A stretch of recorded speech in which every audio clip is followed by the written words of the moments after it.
Hello, everyone. I am Miki Schulman, chair of the 360 Degrees of Healing Full Circle campaign. I am delighted to welcome all of you, our generous donors who are supporting this project. Welcome also to our colleagues in Israel and outstanding professionals.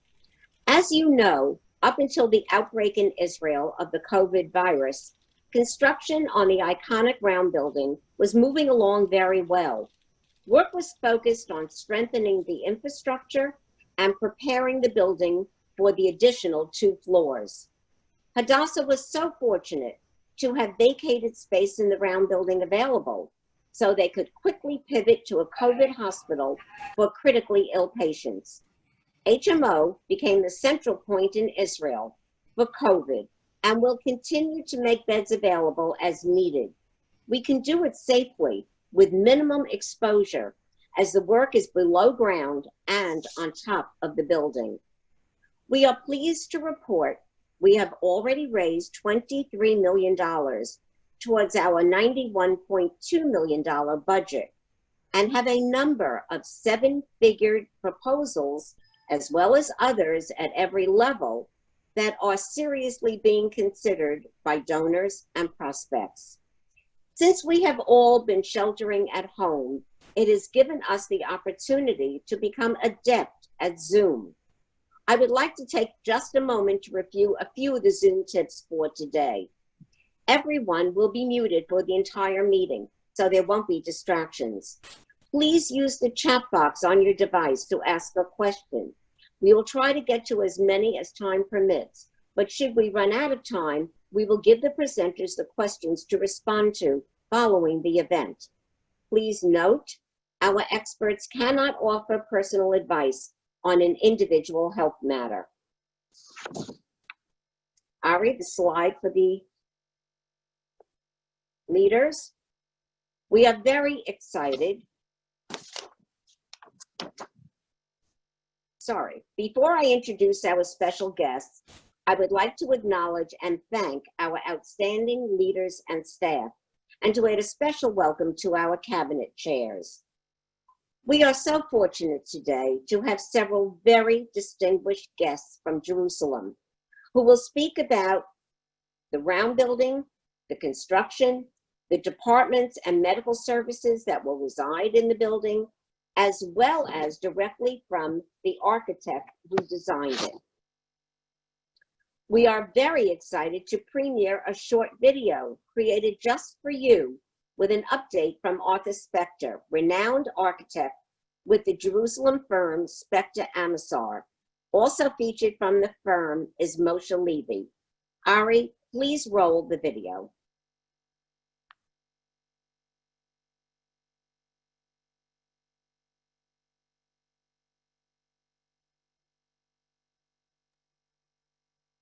These are very exciting times at Hadassah Mount Scopus. There are so many projects that are starting and actually being accomplished. Every project that we open, every new unit that is dedicated, immediately gives services to many, many people of Greater Jerusalem. In the next few months, we're going to dedicate our new modern trauma unit where we can serve the population of Jerusalem even better than we've been doing till today. Our new trauma unit will give us the possibility to treat 4 injured patients in the same time. That's 4 times what we can do today, and of course with the very modern equipment and all what we need. Our new pediatric ER, which is finally being renovated after many years of the place being run down, old and too small. We have a new gorgeous labor and delivery unit. We have 10 rooms here, beautifully designed, beautifully decorated, beautifully equipped. We can give a state-of-the-art medicine and state-of-the-art obstetrics, but in a very homey, natural birth environment, so we can adapt to all women's wishes. And these are exciting times generally for Hadassah, not only at Mount Scopus, because there are so many exciting projects happening at our sister campus at Ein Kerem too. The setup that we have here is the state-of-the-art room You can see behind me biplane angiographer. That is the big machine that you can see. This machine allows me to see very small vessels and to correct them with the newest technologies. The cath lab at Mount Scopus is part of the whole cardiac cath lab unit of Hadassah, and we work together. The two units are connected by modern multimedia facilities that allow for the staff on both campuses to see what their colleagues are doing while the procedures are happening. We recently extended the pediatric intensive care unit in the Davidson Tower at Ein Kerem to allow for a specific cardiac unit that treats children with cardiac malformations and diseases. Pediatric cardiac ICUs are relatively new in Israel. There are only 3 of them, and I think this is a big step forward for Hadassah in improving the care of our cardiac patients. The new vascular surgery department at the Davidson Tower at Ein Kerem was recently opened with beautiful state-of-the-art technology allowing for treatments better than anywhere else in the state of Israel. We stand here at the construction site in the round building in Hadassah Ein Kerem. We are going to expand our intensive care unit. Right now we have 9 beds. We're going to expand to 16 and be able to give much better service and treatment. The new round building is going to put the internal medicine department well into the 21st century. Hadassah is growing from a hospital that had 1,200 beds to a hospital that will probably have 2,000 beds. So many projects turning into reality at once make me think of Henrietta Szold herself, who said, "Dare to dream, and when you dream, dream big." There's so many opportunities for each and every one of you to join us now at Hadassah in being part of us in this exciting era.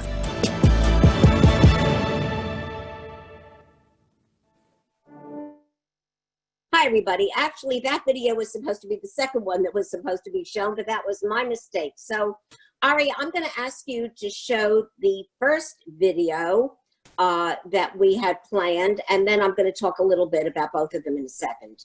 Sure, Arye, just a can you moment. play them? Certainly. Thank you.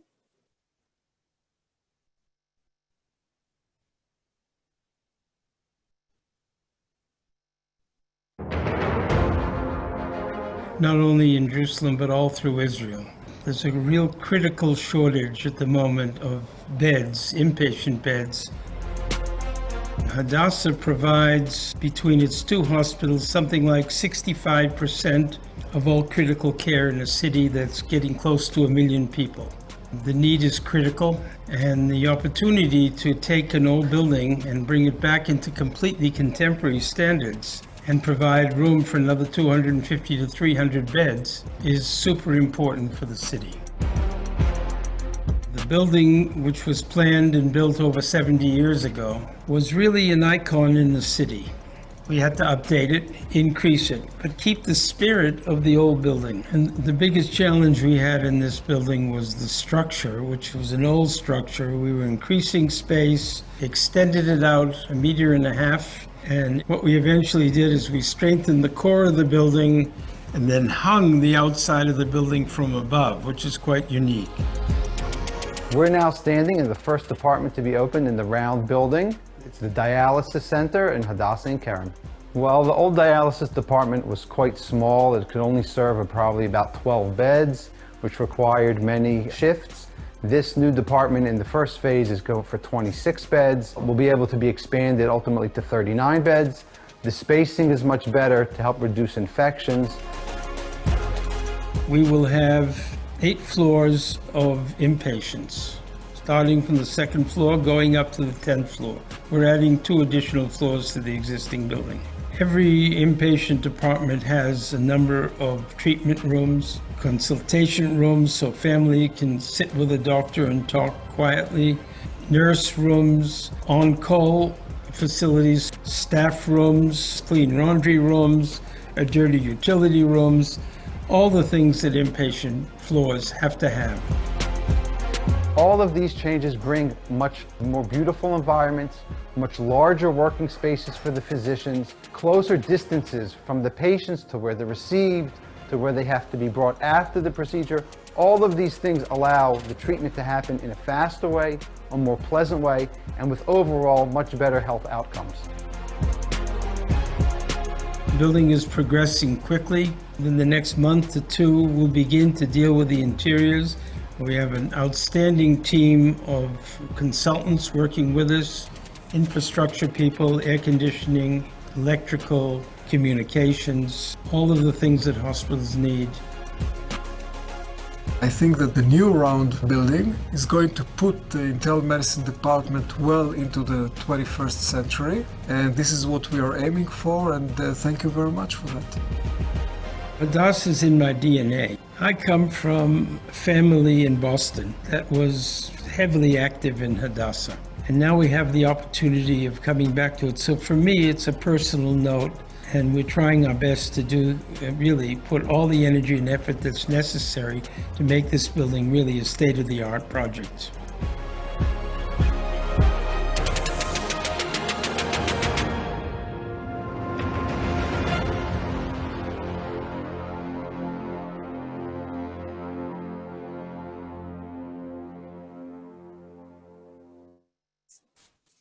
Just a quick note about Arthur's comment about his family being heavily active in Hadassah.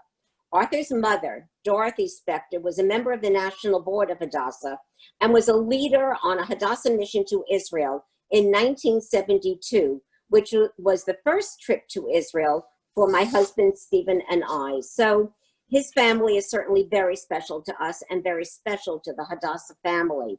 I'd like to make a couple of comments about the first video that you saw. And following that, I am going to turn the program over to Josh Rednick, who is going to interview and ask questions of our three very special guests. But I just want you to know that we've always known that the 360 Degrees of Healing campaign was designed with the overall theme, the Full Circle campaign, because the round building modernization was just the first project in the campus campaign for both Mount Scopus and Ein Kerem. Now we're going to expand the campaign, and you saw many of the new very exciting projects that we are going to be, that are available for naming opportunities. And in addition to these new projects, they will give you and other donors a wide selection of options to support and promote our work, and hopefully will help us reach our goals. So now we are very excited to be joined by Arthur Spector and also Professor Arye Ben Yehuda, head of Hadassah's Division of Internal Medicine, and Ilan Levy, head of the Building and Maintenance at Hadassah Hospital. And Josh, I am going to turn the program over to you.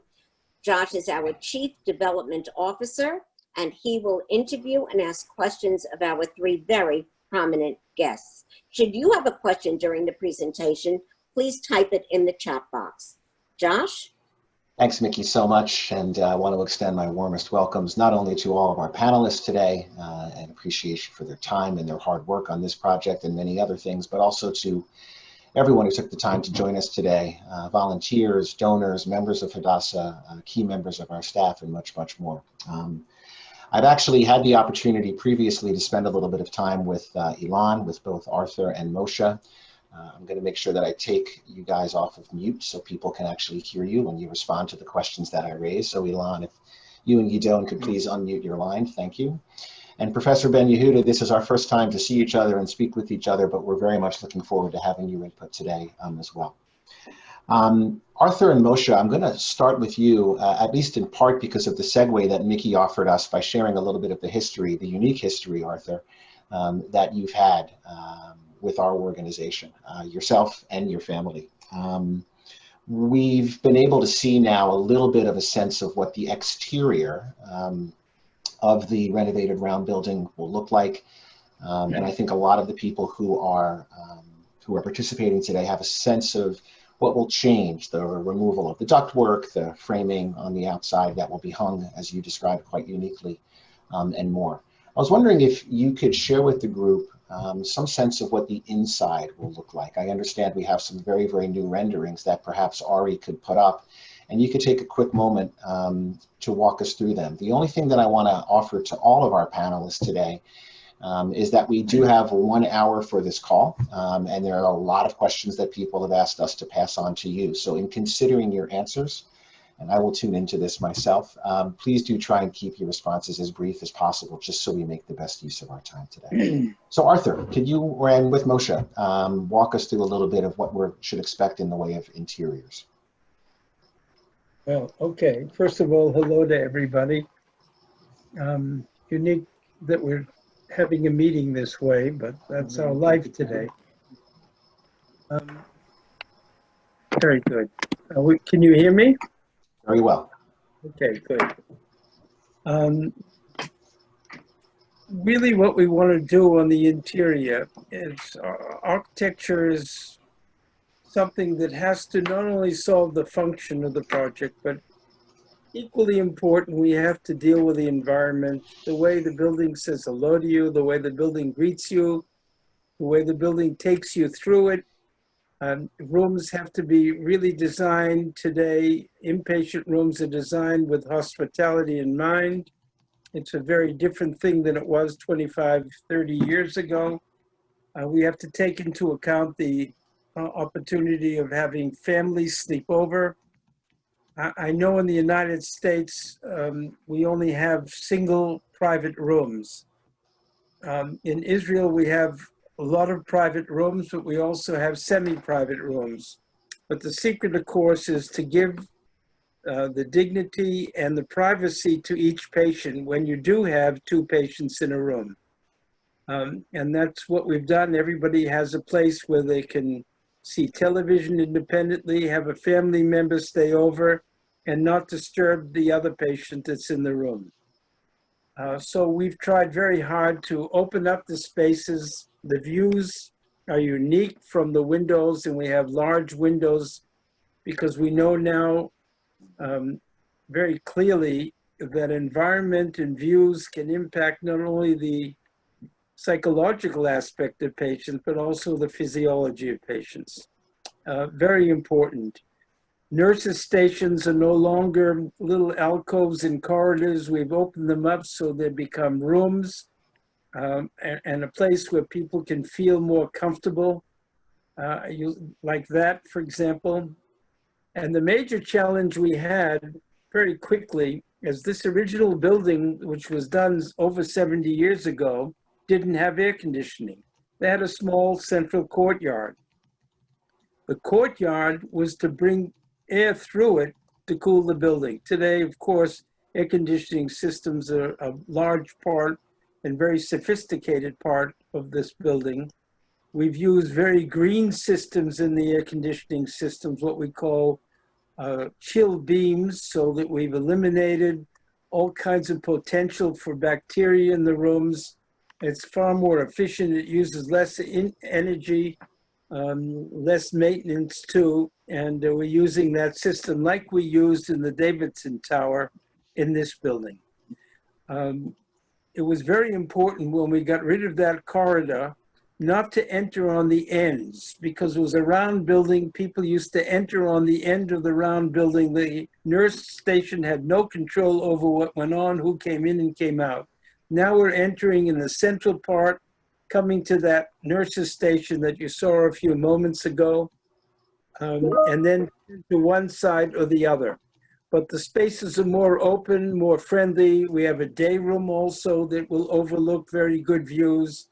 And I think we can compete with any major hospital anywhere. And the addition of these beds, as I said, is really critical to the city, which has under 1.5 beds per 1,000 population, which is way under the standards that we really need.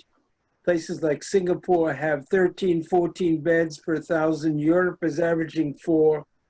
These 250, 300 beds are critical to the city of Jerusalem and, of course, the Hadassah, too. It also helps us to create not a poor building and a wealthier building, but everybody on the same level. So internal medicine, which is very important in the hospital, will now have rooms that are on the same standard as the Davidson Center. I hope that answers a few questions up front. Thank you, Arthur, very, very much so. And you've touched on 2 points that I want to chat about a little bit with 2 of our other panelists, one of which was the number of beds per patient in a community like Jerusalem, which is one of, if not the fastest growing municipal areas in all of Israel, and the other on the important and prominent role that internal medicine will play within that structure. So on the second of those 2 points, Professor Ben Yehuda, that gives me an opportunity to turn over to you for just a moment. We've come to understand that the large focus of the round building, the patients who will be seen there, the services that'll be provided there, and much more, will really be focused on internal medicine. And I was hoping you could talk to us a little bit about really 2 key factors. One, from a structural perspective, what advantages you see as the head of internal medicine in having all of those services literally and figuratively under one roof? And 2, what is it that makes internal medicine unique at Hadassah Medical Organization? Hey, thank you very much. First of all, it gives me much pleasure, a lot of pleasure to be here with you today. And first of all, I would like to say a few words about internal medicine in the 21st century. Our uniqueness is for being able to take care of very complicated patients. Patients are getting older and older, and so they gather many problems which on first glance do not connect with each other, and maybe even impinge on each other. Patient could come with cardiac problems, nephrological problems, pulmonary problems, and to try and tie all those together and to find the right solution for everything is what we do. And besides that, we take more and more care of intensive care patients because, as I said before, the more complicated patients get, then some of them can deteriorate into critical situations, and we need to take care of this type of situations, and we cannot leave it only to intensive care physicians since we don't have much of them. So what we did at Hadassah, and I think we were first in the country, is to give more and more abilities to our internal medicine physicians, mostly the residents, so they can take care of almost every patient you can even think of. They are not afraid of difficult patients anymore because they know we know how to do it. So this is very important, and this is what we do. And the second thing someone mentioned before, the COVID-19 pandemic right now, and I guess in any future pandemic, or even not pandemics, even earthquake, it's going to be us who are going to take most care of most of the patients because we know how to do it. The round building. If we put the patient in the center, we have to think about the one-stop shop as we talk about it. So if all the services are going to be in this building, all the consultations, everything is going to be in one place, and we're going to be very close to each of our patients, and our patients are going to be very close to all the consultants and the senior physicians and also the residents, then we are going to much improve the treatment of our patients. Right now, we are in the Davidson building, which is a really fabulous building, exciting, really. And we want to thank you about this as well. But as I said in a previous video, in internal medicine, we have to be in touch with our patients. We have to see them, to hear them, to smell them. And so we need a place which is more intimate, intimately close, to be close, much closer to our patients. And the round building is going to fulfill this aim. So this is another good thing we're going to have about this round building. We're going to have there 4 internal medicine wards. We're going to open a geriatric ward. This is going to be the first time in Hadassah that we'll have a geriatric division. Right now we have a unit who gives consultations to the other departments, but now from 2 or 3 years from now, we are going to have a division or a ward that will admit patients. Most of the patients will be from other departments like surgery, oncology, and will put a lot of effort to try and to do reconditioning, since most of our patients, elderly patients, are going through deconditioning. They are stuck in their beds, and then the function really deteriorates. We should collect them back and put a lot of effort in doing reconditioning, so the move back to their homes is going to be much smoother than it is right now. Other things that we're going to have is dialysis is nephrology, as you saw before in this building, endocrinology, pulmonology. Gastroenterology is going to be a bit aside because of what they need, but maybe one day we'll have them together with us as well. Rheumatology, also allergology, immunology, all these under the wings, the hospices of internal medicine department. We are going to be together and to give the best we can to our patients by combining all these together. Without,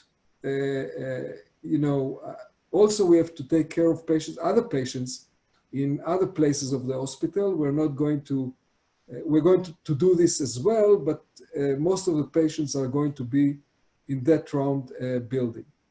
We don't plan on making a 5th internal medicine ward, because I believe in what I said in the previous video, reaching out to the community. So my dream, for example, is that a 5th internal medicine ward will be in the community. So our 1, 2, or 3 of our residents in the morning will not drive their cars here to Hadassah, but to the patients' homes, where together with the family physician, they will take care the patients we recently discharged from the hospital. So again, the transfer from the hospital to the community will be much smoother and suitable for our patients. Right. So this is how I see the near future. And thanks to you, I hope to fulfill it soon. As I said, to put ourselves in the 21st century. Thank you, Professor Ben Yehuda. You mentioned the notion of a near future, and obviously over the very recent past and in the coming near future, all of us, whether we're in Israel, United States, or anywhere else around the world, have been and will remain for the foreseeable future very, very focused on COVID-19. So with that in mind, I want to turn to you, Ilan, and ask a couple of questions that came from our audience directly.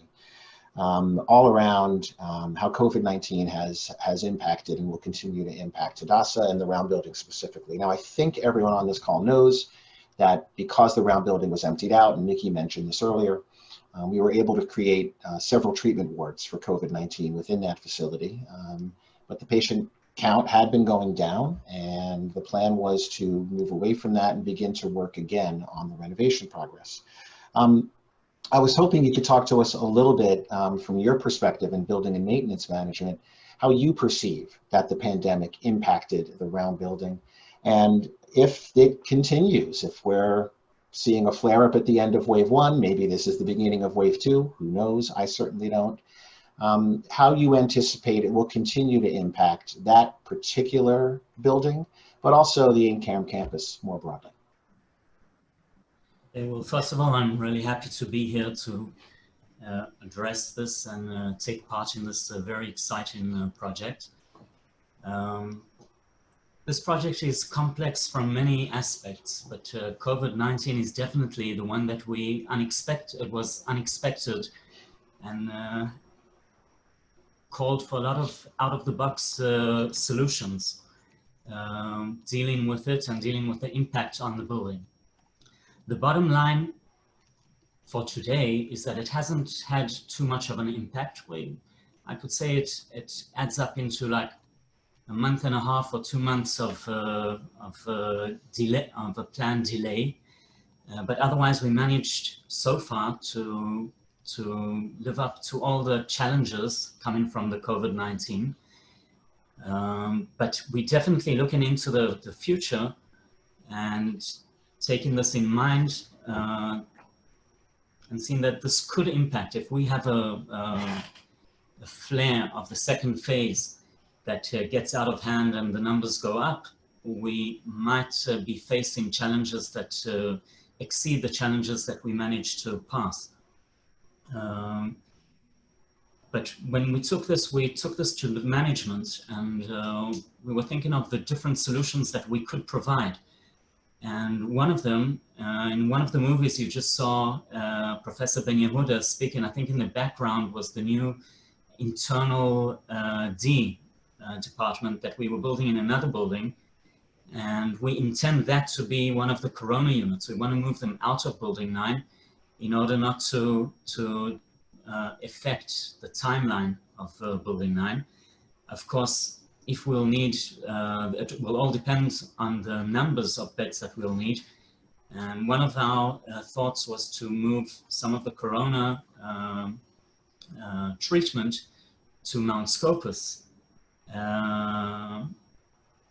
If we exceed the amount that we can handle in Hadassah and Karen.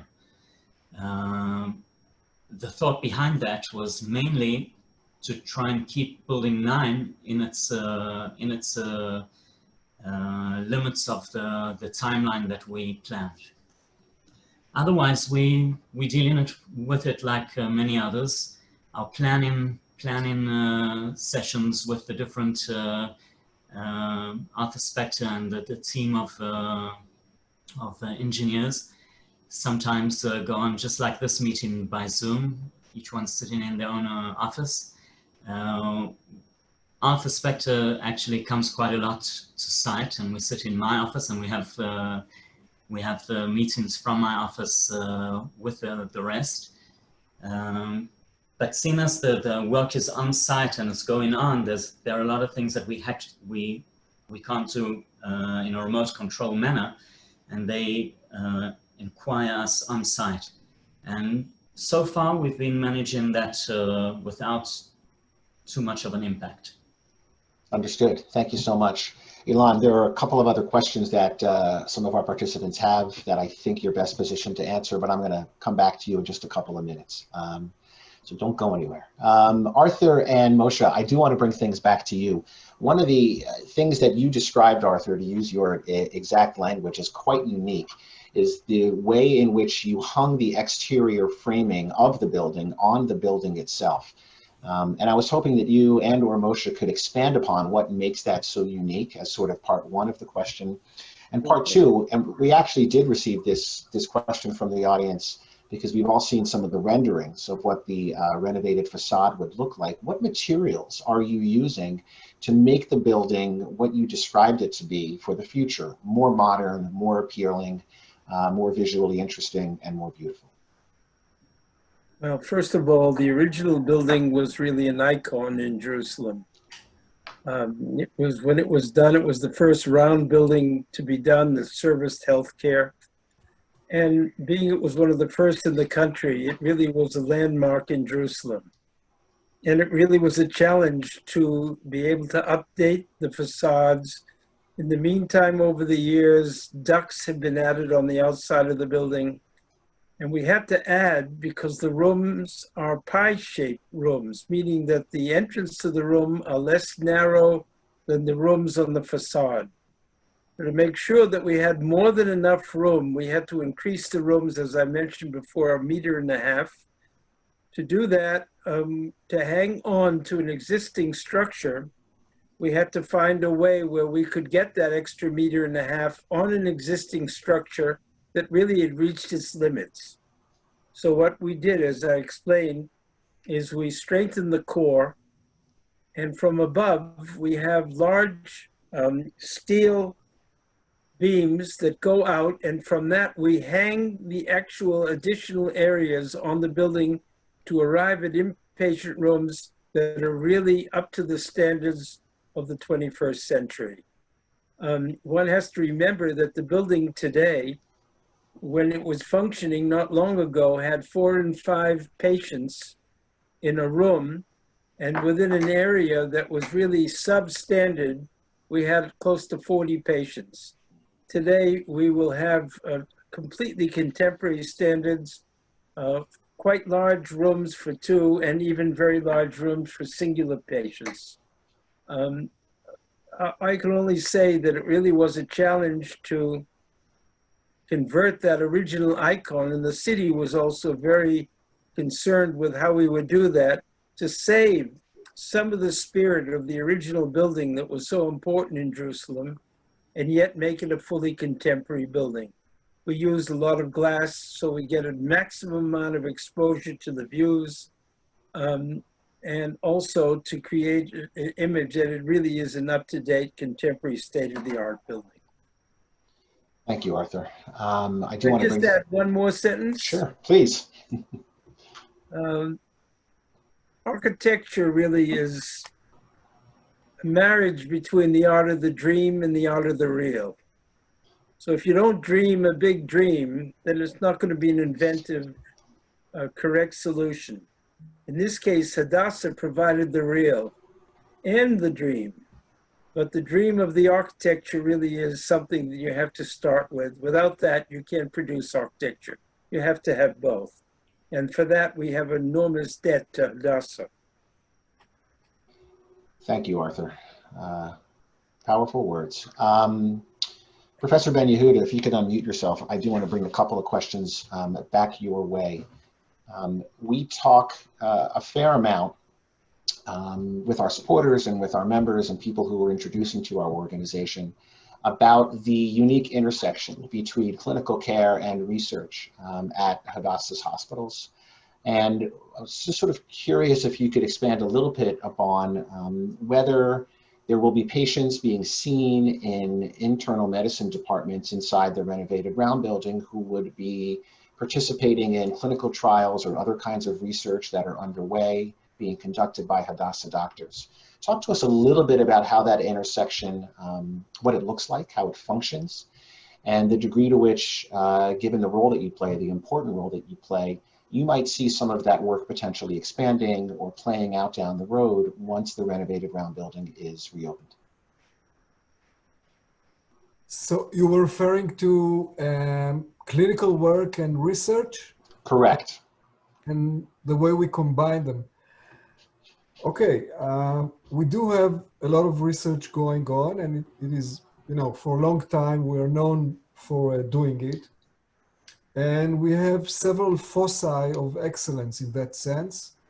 For example, endocrinology, we have some very good researchers there, publishing in the best, journals I can imagine. And for example, diabetes, we have very good researchers at the area of diabetes, both basic research.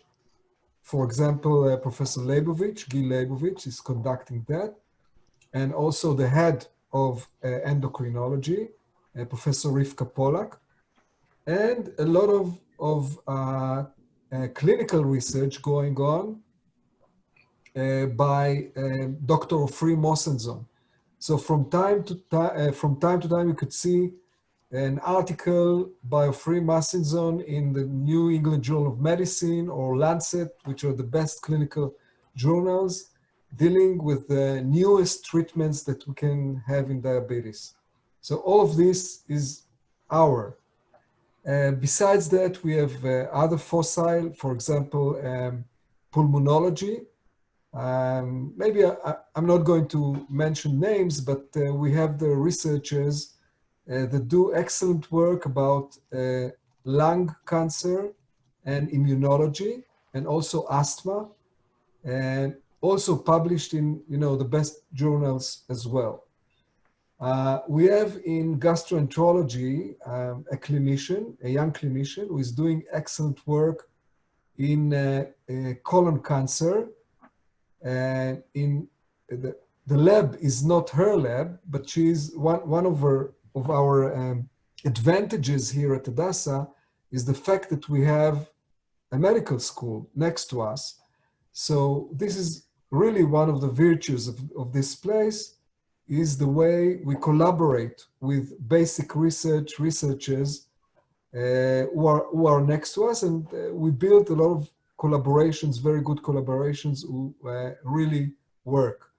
Another example for that is in rheumatology, another very young rheumatologist who is doing excellent research work, also published, in best of the best, like Nature Immunology, for example, for those of you who know the journals. And she's now doing a very good job in basic research of a disease called scleroderma, and it's going to appear very soon in that journal. And also a very good collaboration between a clinician who is doing basic research with researchers in both in the Weizmann Institute and in the medical school.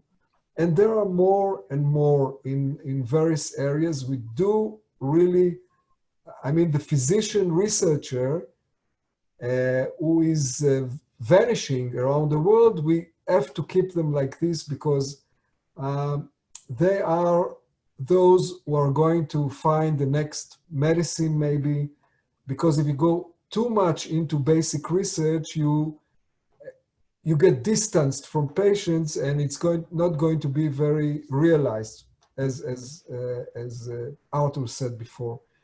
So we need those physicians to do research as well, and we keep them and doing them. Not many departments at Hadassah can do that. Maybe neurology, hematology, most of them do not do a lot of research, unfortunately, but it's one of our focuses, and we have to get going with this, to keep doing this in the future as well. Understood. Thank you. The notion of the physician researcher, to use your words, is something that we think about a lot, because we know that many physicians at Hadassah are also expected to be and are working on key research projects. It'll be interesting to see how that work continues to unfold over time. So thank you for that, Professor. I do want to bring things back to you, Ilan, for a couple of follow-up questions that I promised I would bring your way. There's a lot of curiosity around what the next steps really look like, but what a timeline looks like for the completion of this building. And as a subset of those questions, Ilan, there's curiosity around whether the floors will open up one by one, or do we wait for everything to be ready and we open the whole building? And I was hoping you, in sort of, call it question one, could share with us some updates along those lines.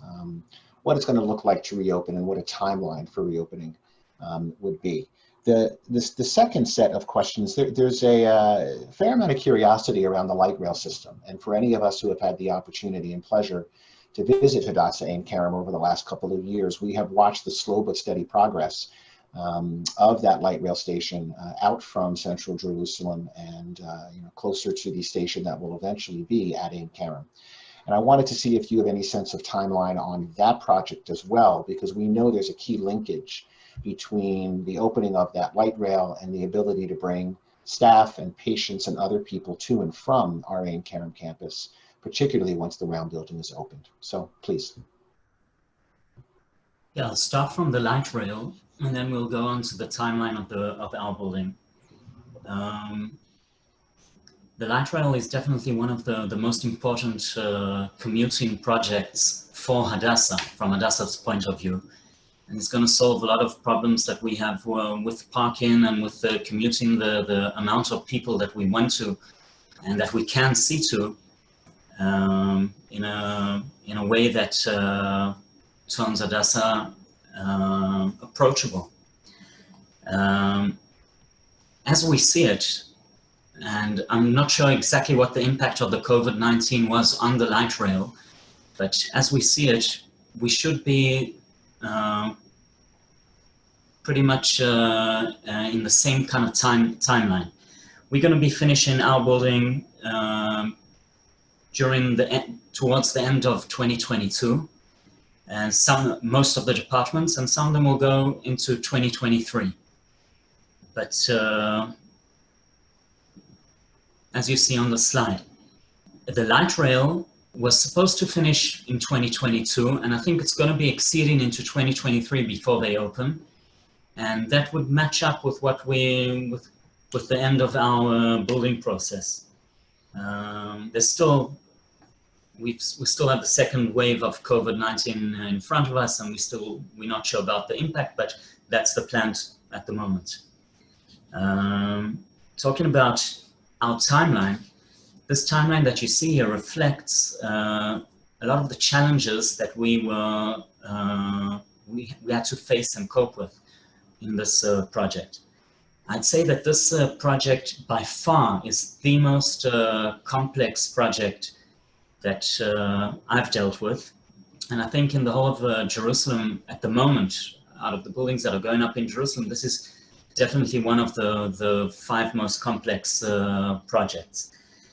The reason for this is that it's that the complexity is on a multidiscipline level. We have the professional engineering and construction challenges of working on an old building, and Arthur spoke about the construction methods that we chose because of these challenges. On the other hand, we have the complex of the project management and planning and the execution of works, because we work in an environment of a live hospital. When we came initially and we built our first timeline, we had the assumption, one of our main assumptions was that the building should be evacuated by a certain stage to allow us to go ahead with straightforward construction. When that couldn't happen, because management looked back at us and said, okay, plan how to evacuate. That took us about 2 years. We now are getting to the end of that process.